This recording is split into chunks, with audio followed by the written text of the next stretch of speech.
1.9 billion euros. Gone. Vanished into thin air. That's a quarter of a company's entire balance sheet. Simply not there. And the man at the heart of it all, Jan Marsalek, Wirecard's enigmatic COO, he just disappeared. One day, a titan of German finance. The next, a ghost on the run, leaving behind a trail of fraud, billions in losses, and a mystery that still haunts the financial world. This isn't just about missing money. It's about a secret advantage, a hidden mechanism that allowed one of Europe's most lauded tech companies to build an empire on a foundation of lies. Wirecard, once hailed as a fintech marvel, a German success story poised to conquer the global payments industry. But beneath the polished facade, a dark current ran deep. For years, skeptics whispered of irregularities, but their warnings were dismissed, even ridiculed. This is the story of how Wirecard became Germany's Enron, a corporate illusion built on deceit, and how one man's disappearance exposed the rotten core. We're going to peel back the layers, expose the intricate fraud, and uncover the secret vulnerabilities that allowed this colossal deception to thrive for so long, right under everyone's noses. Wirecard began its journey in 1999, quietly servicing the online payment needs of industries often considered less reputable, like pornography and gambling. Not exactly the glamorous start you'd expect from a future financial titan. Then came Markus Braun in 2002, a visionary CEO who would steer the company, with Jan Marsalek by his side, towards what seemed like unprecedented growth. In 2005, they went public through a reverse merger, a move that allowed them to bypass the rigorous scrutiny of a traditional IPO. It was a clever shortcut, a taste of the hidden advantage they'd exploit for years. Even then, early warning signs flickered. A German shareholder association raised concerns about their balance sheet as early as 2008. An internal audit by Ernst & Young, or EY, cleared them, setting a pattern of trust that would prove tragically misplaced. EY would become their long-term auditor, a critical piece of the illusion. The stage was set, the players were in position, and the seeds of a monumental fraud were already taking root, hidden in plain sight. As Wirecard's valuation soared, so did the whispers. The Financial Times launched its House of Wirecard series in 2015, meticulously detailing inconsistencies in the company's financials. An anonymous analyst report in 2016, the Zatara report, went further, accusing them of money laundering and outright fraud. These weren't minor glitches. These were direct accusations of criminal activity. But Wirecard had a playbook. They aggressively rebuffed critics, launching legal threats, even hiring private investigators to target journalists and short sellers who dared to question their narrative. It was a masterclass in deflection, a powerful intimidation tactic that kept many at bay. By 2018, the illusion was complete. Wirecard's market capitalization hit a staggering 24 billion euros, eclipsing even Deutsche Bank. They were promoted to Germany's prestigious DAX 30 stock index.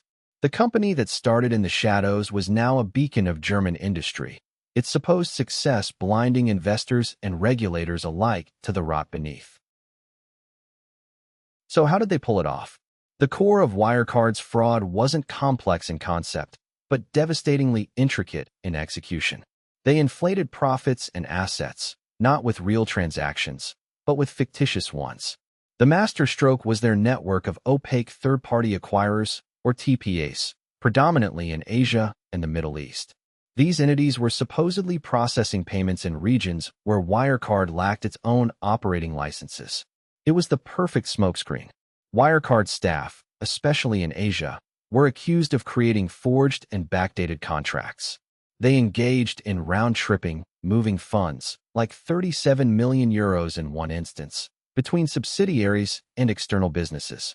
This created the illusion of legitimate transactions, artificially boosting revenue and making the company look far more profitable than it was. Shell companies were used to conceal debts, and intangible assets were manipulated to perpetuate the fraud. It was a hierarchical system, an esprit de corps among executives, where loyalty to the lie was paramount. This elaborate web of deception was their hidden advantage, making the fraud nearly impossible to untangle from the outside. The elaborate charade began to crack in 2019. The Financial Times, relentless in its pursuit, published a new series of investigations. This time, they had whistleblowers. Internal documents. They alleged Wirecard's Singapore office was a hub of backdating contracts, forging invoices, and manipulating accounts.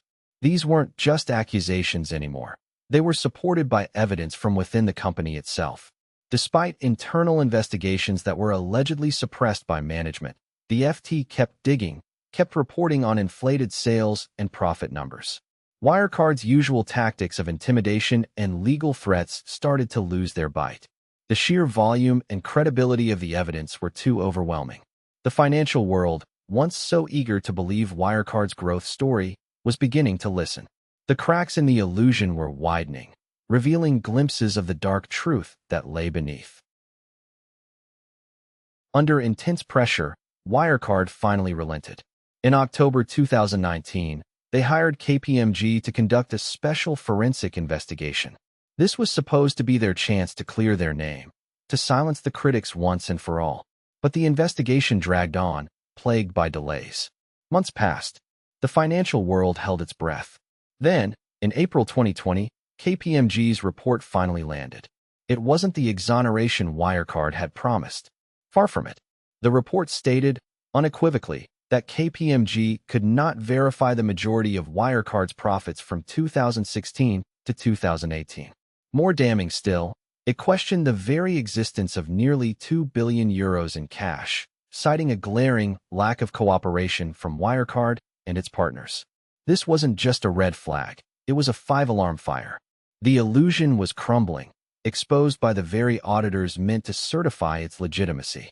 The hidden advantage of opaque transactions and aggressive deflection was finally failing them.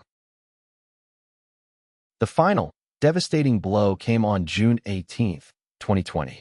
Wirecard announced that its longtime auditor, EY, the same firm that had cleared them back in 2008, could not find sufficient audit evidence for a staggering €1.9 billion. This money was supposedly held in escrow accounts at two Philippine banks.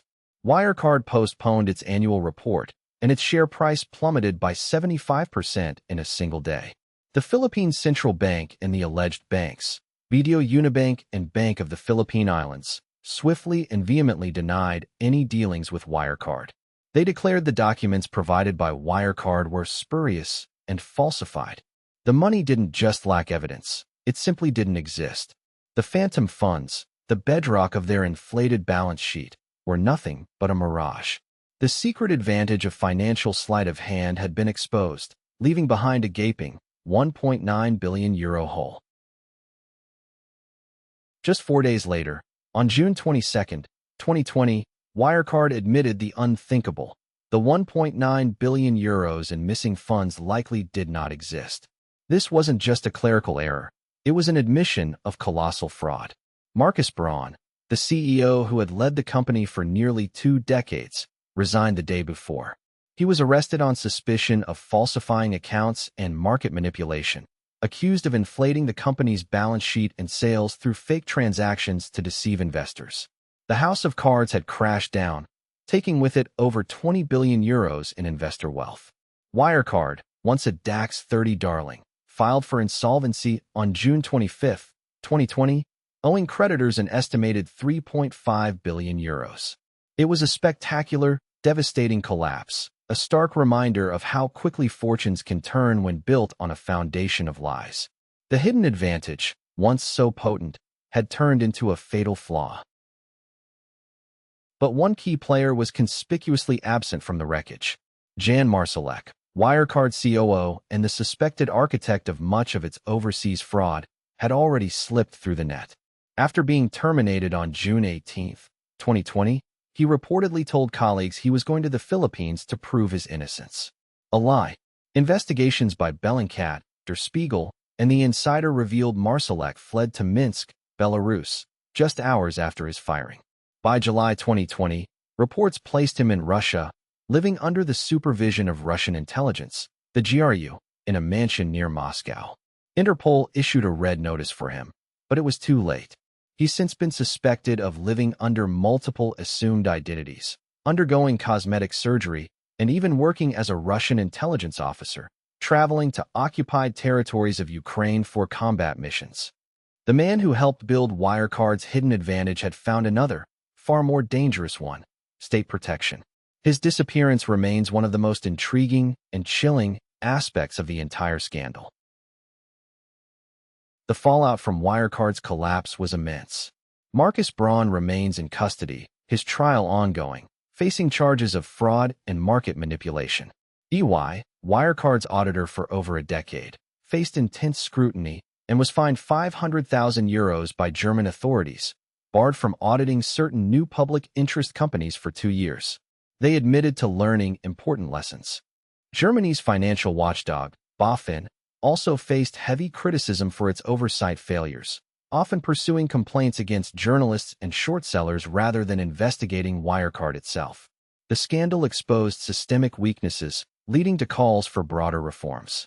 Banks and investors lost approximately €3.2 billion in loans and write-downs.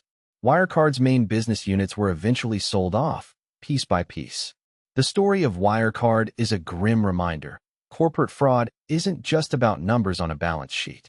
It's about shattered trust, economic devastation, and the dangerous allure of a hidden advantage that promises limitless growth, but delivers only ruin. Wirecard taught us a brutal lesson. The biggest deceptions often hide in plain sight, shielded by ambition, greed, and a cleverly constructed veil of complexity. It showed us how a secret advantage can be weaponized against the very systems designed to protect us. What do you think was the most shocking detail in the Wirecard scandal? Was it the sheer scale of the fraud, the disappearance of Marsalek, or the regulatory failures that allowed it to fester for so long? Let me know your thoughts in the comments below.